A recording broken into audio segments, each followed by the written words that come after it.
Merci beaucoup, M. Guillemette. M. Chrysafi, maintenant. Alors, le texte que j'ai écrit pour la revue aux faits, c'est une étude des investissements de la Ville de Gatineau. C'est une comparaison des investissements dans les infrastructures sportives et de loisirs avec ceux dans les infrastructures culturelles ou pour la culture. Alors, de quoi parle-t-on quand on parle d'infrastructure? On parle principalement de tout ce qui est béton. On inclut l'immobilier. On peut parler de sentiers récréatifs, de parcs et espaces verts, par exemple. Alors, les données que j'ai utilisées étaient principalement fournies par la Ville de Gatineau. Je n'ai utilisé rien d'autre que ce que la Ville nous a donné. Donc, ce sont des données qui se situent surtout entre les années 2009-2011 et 2006-2010. Quelques données sont entre 2003 et 2008. En parcourant les tableaux et les documents qui m'ont été donnés par la Ville, j'ai constaté que les investissements en infrastructures sportives et de loisirs dépassent nettement et de loin les investissements en infrastructures pour la culture. Si je m'en tiens uniquement aux documents qui m'ont été donnés, on parle de près de 6 fois plus pour les infrastructures de sport et de loisirs que pour les infrastructures culturelles pour la période 2009-2011. Même que, en excluant l'immobilier et les sentiers récréatifs, pour la période 2006 à 2010, la Ville aurait donné plus au parc seulement que pour le total pour les infrastructures culturelles. Donc, et de son budget total en infrastructure, la Ville donne du moins pour la période 2006-2010, la Ville aurait donné 1,40 % de son budget, ce qui est très mince, pour les infrastructures de la culture. Bon. Mon étude porte aussi sur la répartition des investissements de la Ville.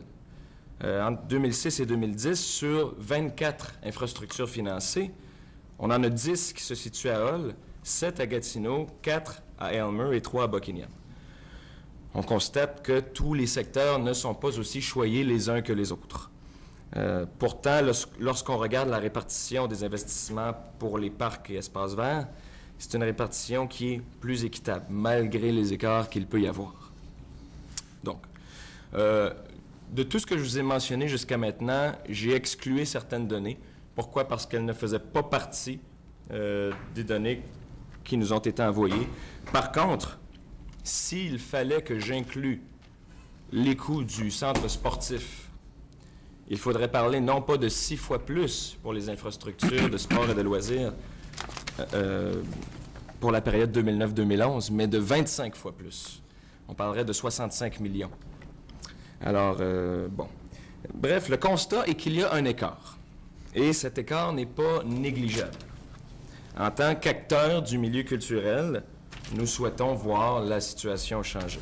Pour que ça change, il faut qu'on s'assoie ensemble, qu'on évalue les besoins entre partenaires et puis de voir ce qui est possible de faire.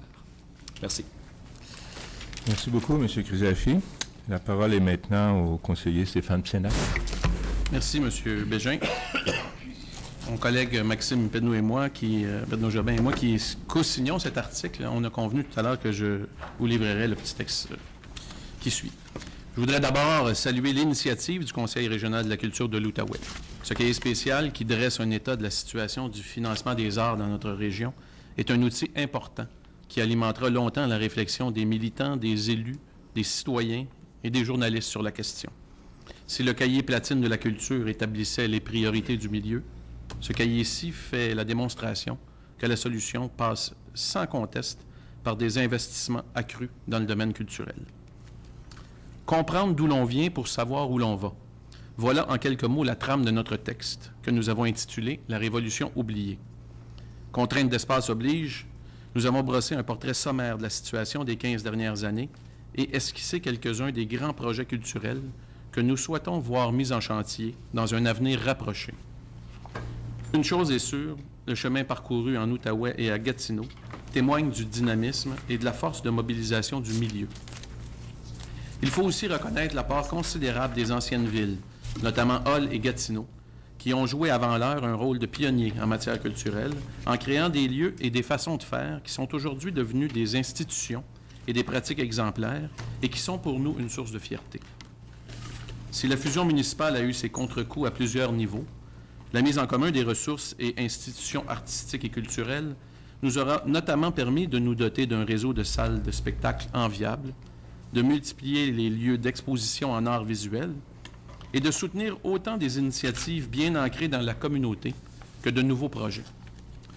Récemment, notre soutien accru au Salon du livre de l'Outaouais, véritable phare de la culture régionale, a permis à l'organisme d'envisager l'avenir avec optimisme et de souffler un peu. En somme, il nous faut célébrer nos bons coups tout en admettant que nous pouvons et que nous devons faire mieux.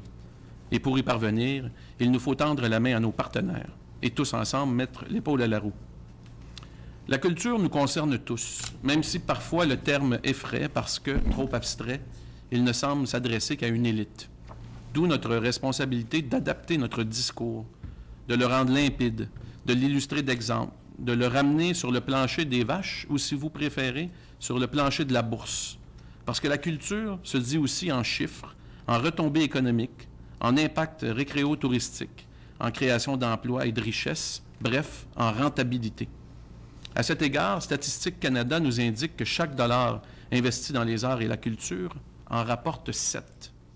Et selon le Conference Board du Canada, qu'on ne peut accuser de complaisance à l'endroit des arts et de la culture, vous en conviendrez, le secteur de la culture au Canada avait une valeur de 84,6 milliards de dollars en 2007, soit 7,4 du PIB. En bref, il nous faut désormais convaincre les différents gouvernements de cesser de subventionner les arts et la culture pour plutôt investir dans les arts et la culture. Outre ces extraordinaires retombées en argent sonnant et trébuchant, le secteur culturel contribue aussi de façon éloquente à la construction d'une identité gatinoise et outaouaise forte, nourrit notre sentiment d'appartenance à nos communautés locales et au grand ensemble municipal et régional, et suscite notre fierté. Et ce sentiment d'appartenance n'est pas que théorique, puisqu'il contribue à créer une cohésion sociale qui, à son tour, mène à une volonté d'agir ensemble. Tous ces éléments, difficilement chiffrables, n'en demeurent pas moins au cœur de notre réflexion et de notre action depuis bien avant notre venue sur la scène politique municipale, et les principaux acteurs du milieu culturel savent qu'ils trouveront en nous de véritables alliés, prêts à tout mettre en œuvre pour faire de nos communautés des lieux où il fait bon vivre et où l'épanouissement individuel et collectif sera toujours considéré à sa juste valeur. Car notre richesse se mesure aussi à l'aune de cette réalisation du soi et du nous. C'est à tout cela que sert la culture. Et comme l'écrivait si justement Gao Xingjiang, prix Nobel de littérature, la culture n'est pas un luxe, c'est une nécessité. Il n'en tient qu'à nous pour que cette révolution oubliée connaisse de beaux lendemains. Il suffit d'apporter aux travaux des commissions et aux actions municipales la créativité des artistes qui, même s'ils ont la tête dans les nuages, d'où ils peuvent voir loin, gardent résolument les pieds sur terre, d'où ils peuvent marcher vers ce qu'ils voient au loin. Merci. Merci beaucoup, M. Sénac. Merci beaucoup à tous les intervenants de ce matin. Je le rappelle, notre objectif n'est pas de cibler un coupable, mais bien d'engendrer une discussion, amorcer une démarche qui va nous permettre d'aller plus loin et de corriger peut-être certaines inéquités qui existent face au domaine de la culture. Alors, je pense que nous demeurons disponibles pour les questions, soit en groupe, soit individuellement. M. Guillemette, s'il vous plaît.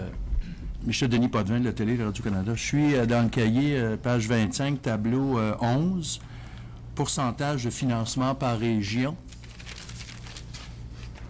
Je crois que c'est tiré de votre étude, si j'ai compris tantôt. Mais outre la capitale nationale, là, dans ce tableau-là, l'Outaouais est en tête de liste, là, avec 0,70, là. Alors, où est la carence dont vous parliez tantôt de l'Outaouais vis-à-vis les autres régions, s'il vous plaît? C'est pour la SODEC. C'est pas sur ce tableau-là que, finalement, on peut s'appuyer, là. C'était sur d'autres tableaux, je ne sais pas. Non, mais en fonction de votre étude tantôt, là, en préambule, en condensé, vous nous parliez d'une carence, d'un sous-financement. Ça me fait penser à tout le dossier de la santé, mais on leur laisse ça. C'est parce que c'est pour, si vous permettez, M. Potvin, c'est pour la SODEC. Dans l'ensemble, là, Ça, c'est juste la SODEC. c'est seulement OK. la SODEC. OK. OK.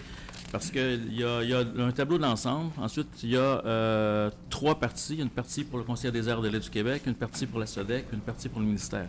Et le tableau dont vous parlez, c'est un tableau qui est un pourcentage de financement par région